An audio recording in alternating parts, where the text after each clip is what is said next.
Welcome to Kaywon Action Star. Watch. The film opens with a harrowing moment. A young girl stands paralyzed as a cartel boss executes her parents before her. Yet she sheds no tears, she forces composure. The gang's ringleader sits facing her, weapon pointed at her skull. "Why don't you just hand over that little thing? Clever kid," he mutters.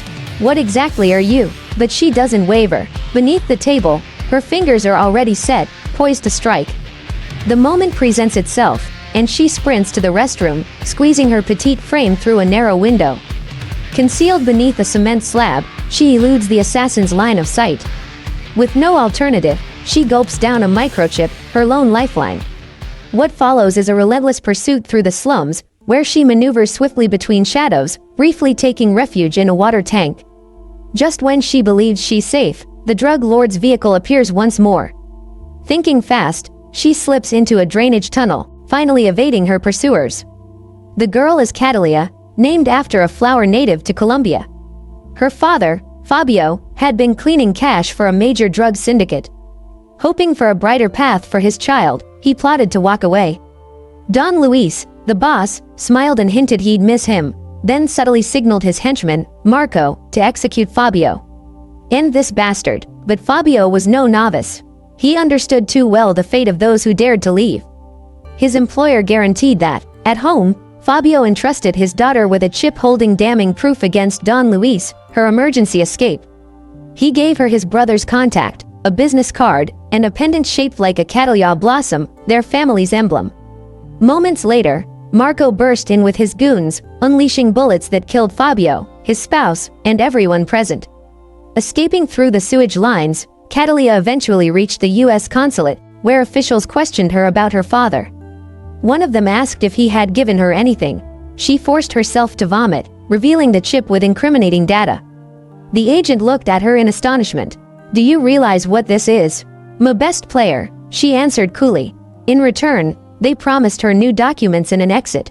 A CIA operative flew with her to Miami, but Catalia vanished during a restroom stop, snagged a bus pass to Chicago, just as her father advised. There, she located her uncle Emilio, who broke into tears and embraced her. At last feeling secure, she wept in his arms. The following morning, Emilio brought her to an elite school, slipping the headmaster a bribe to admit her midterm. Catalia was incensed as they left. School wouldn't teach her the skills she craved. "If someone wants to harm me, I'll do it myself." Suddenly, Emilio pulled a pistol and fired at a police cruiser, causing a crash. He spelled it out. Hitmen lurked everywhere. He could train her, but she'd be dead in 5 years if she didn't wise up. You wanna kill and live? Be sharp. It's more than pulling a trigger. You need to observe, know how people tick. You gotta learn to play mind games.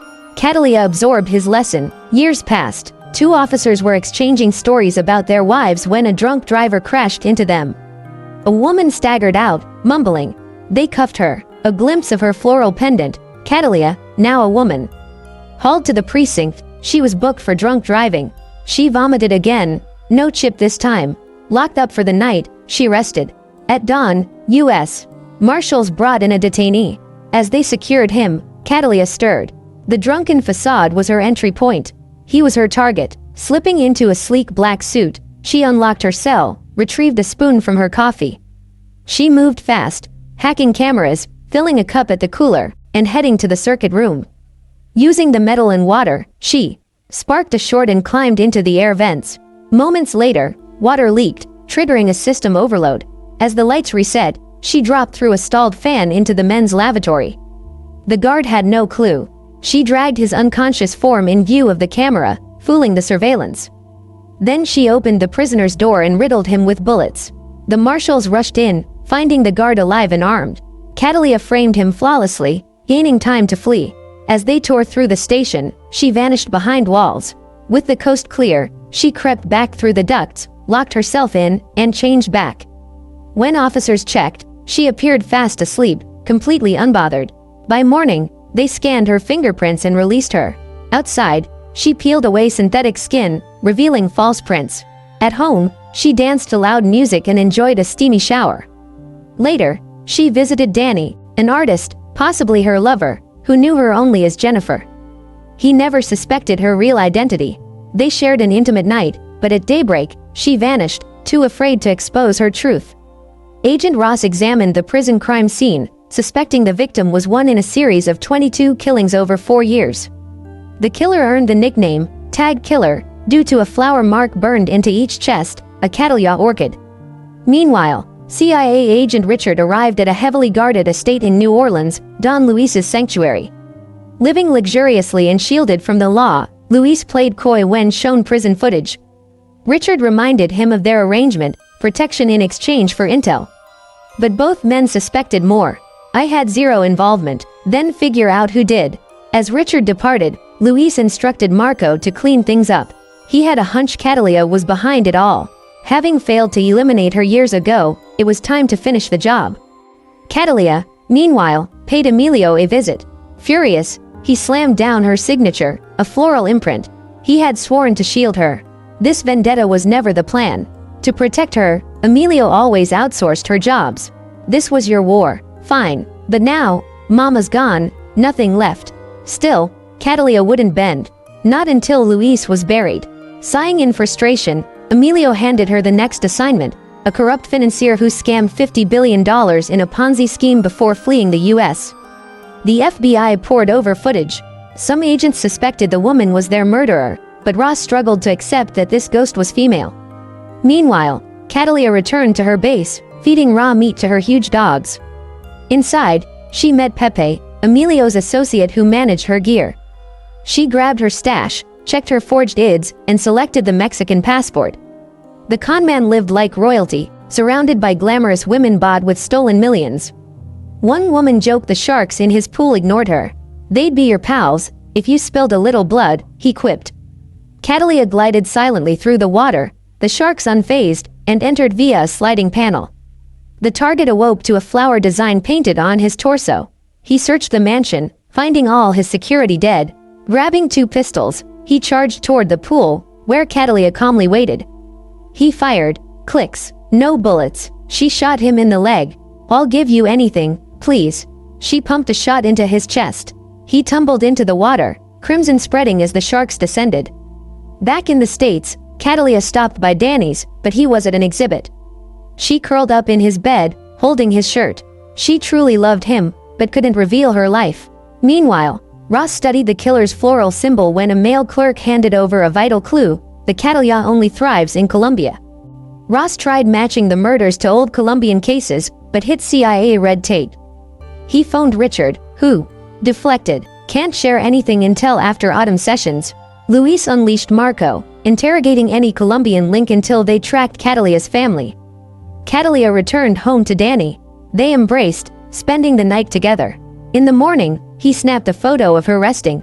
He made her breakfast. Cattleya panicked. I need to leave. I don't get it. I'm sorry. Confused, Danny was left behind. Cattleya saw Emilio, who was enraged. Luis's crew was hunting her, 8 dead in a pub. One was Emilio's friend. Still, Cattleya stood firm. Emilio warned it wasn't just about her, it was about their remaining kin. She was endangering them all. After losing his son, he sought vengeance. It brought nothing but peril. I still pray you find peace, because none of us ever will. He gave her a photo of her parents, a reminder of what she could still lose. Cattleya broke down. She went to mass with Emilio and her grandmother, maybe ready to let go. In a cafe, Danny confided in a friend about Jennifer, how he adored her but didn't really know her. The friend passed her photo to a police contact. You'll thank me. Ross was at his desk when her image popped up. He traced it, arrested the tech who ran the search, and compared it to prison footage, a flawless match. Cattleya had been unmasked. Back home, she phoned Danny. When he brought up the picture, she froze. Who else saw it? Only my buddy. She scanned her flat. SWAT had already surrounded it. She turned on the shower and climbed through pipes, darting between homes and knocking out bystanders. In one bathroom, she reached her hidden zipline and sniper gear. Setting charges on a wall, she waited. As Ross breached the door, she blew it. She zipped into the garage, disabled the cameras, and disappeared into a vent. As SWAT swarmed, she fled to the subway. At Emilio's place, she found wreckage. In the kitchen, her grandmother, lifeless. She collapsed in grief. In another room, Emilio, beaten and dead. She cried, whispering an apology. Ross came home to find Catalia waiting, gun in hand. She gestured to a chair rigged with explosives. Move and you're dead. The flower wasn't for victims, it was a challenge for Don Luis. He finally noticed. I want Luis. Ross called Richard. He refused to help, so Catalia called Ross. He gives the location, or you die. Richard smirked. This glass withstands tank rounds. Catalia had a plan. Richard relented. He gave the address. Catalia visited Peep's garage, stocked up on guns, and shared a final moment with her dogs. Then she stormed off in a reinforced vehicle toward Luis's compound. Inside, Marco was debriefing when a missile roared in, leveling the room. Marco dragged Luis, fleeing. 4 men drove him away. Catalia rammed them, blasting bullets in a fiery assault. One by one, she eliminated Luis's defenders. Marco pulled Luis to a panic room, then faced her. After a savage brawl, she disabled Marco, yanked his gun apart, and drove the metal into his throat, ending him. Thinking she didn't know his location, Luis stepped out. A garbage truck blocked him.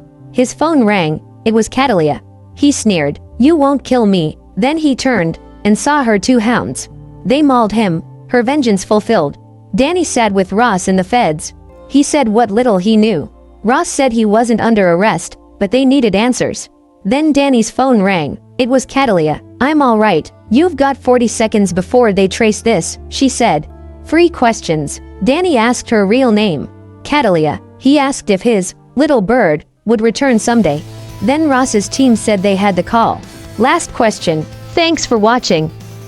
Subscribe to this channel for more beautiful recaps like this. Put down your comments below to let me know what you think about the turn of events in this storyline. And also give my video a thumbs up to further motivate me. Share too for others to enjoy. Until my next recap, cheers!